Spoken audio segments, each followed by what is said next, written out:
Hello, good morning to all of you. Welcome back to my channel Stree vision. कैसे हैं आप सभी लोग? उम्मीद करती हूँ कि आप लोग बहुत अच्छे होंगे, स्वस्थ होंगे और अपनी लाइफ में बहुत ही पॉजिटिविटी के साथ आगे बढ़ रहे होंगे। मैं भी ठीक हूँ और आज ना मेरे दिन की शुरुआत होती है 6 बजे। सुबह उठने के बाद ना जस्ट मैंने अपने जो जो कार्य रहते हैं नित्य के, वो कार्य किए और नहा धोने के बाद पूजा पाठ करने के बाद और थोड़ा बहुत चाय वाय पीने के बाद मैं पढ़ाई करने के लिए बैठ गई थी।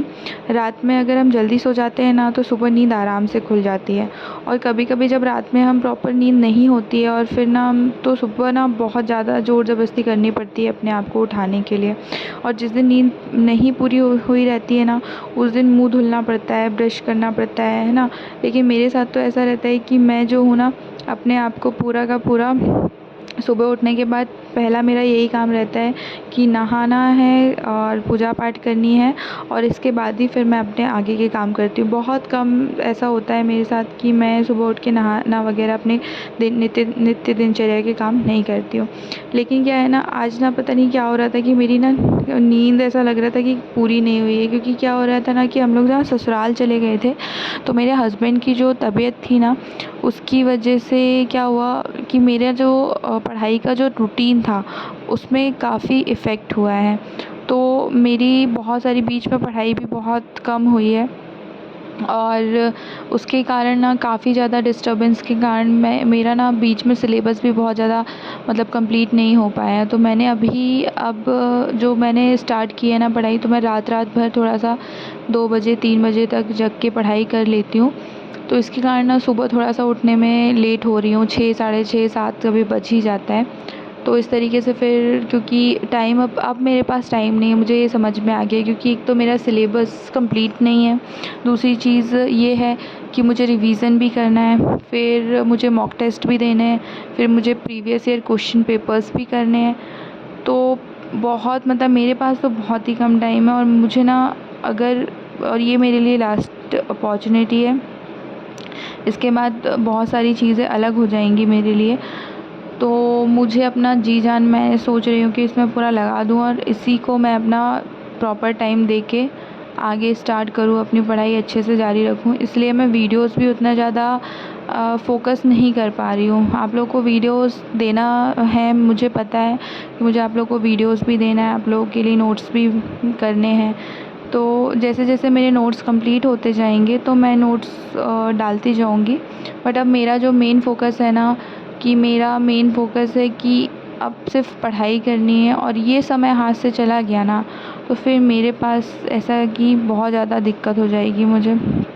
और इसके बाद थोड़े दिन बाद जब एग्ज़ाम मेरा, भगवान ना करे ऐसा हो, क्लियर नहीं होगा ना, तो फिर मेरे को ऐसा लगेगा काश उस समय पढ़ाई कर ली थी तो आज मेरा जो एग्ज़ाम है वो क्लियर हो जाता।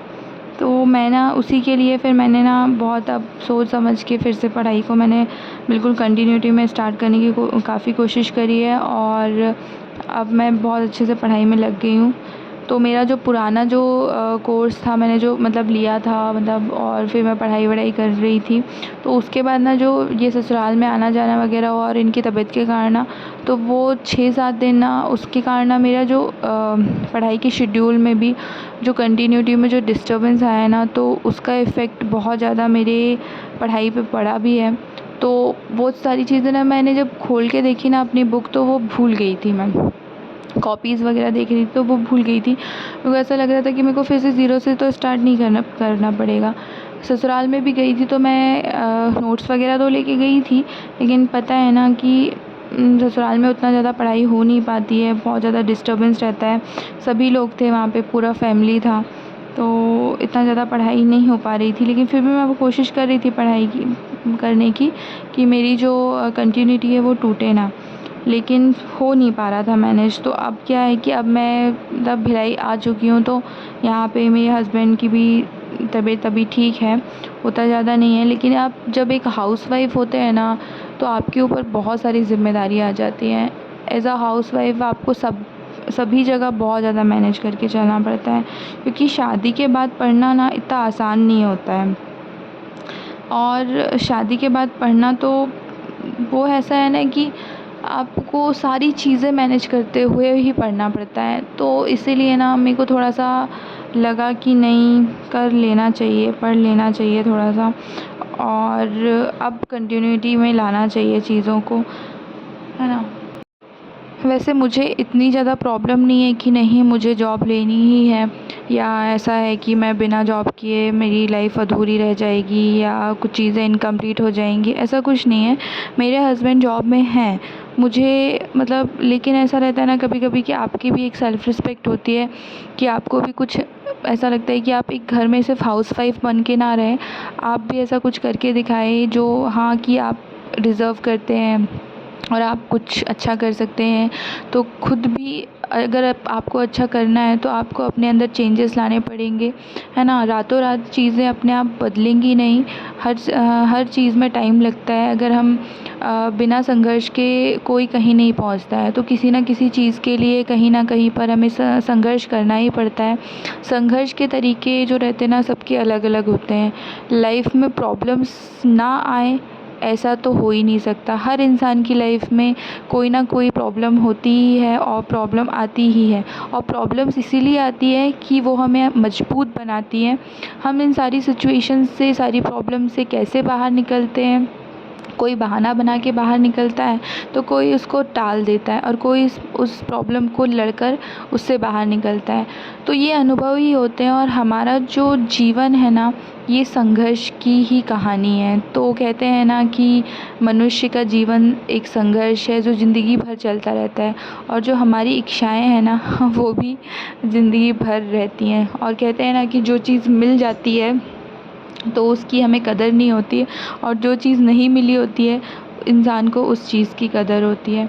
तो यहाँ पर ना फिर आज मैंने 2 से 3 स्लॉट में पढ़ाई अपनी कंप्लीट करी है। मैथ्स वगैरह में मैं ज़्यादा टाइम दे रही हूँ। तो यहाँ पर फिर इसके बाद मैंने आज जो गर्भावस्था में देखभाल वाला पोर्शन है वो किया हुआ है।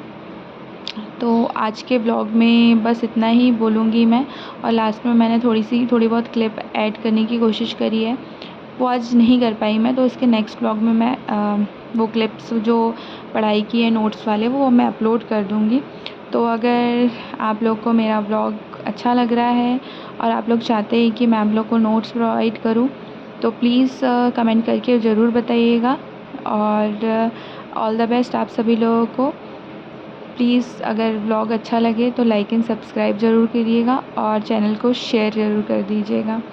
ओके, बाय बाय, मिलते हैं नेक्स्ट ब्लॉग में। Bye bye, thank you for watching.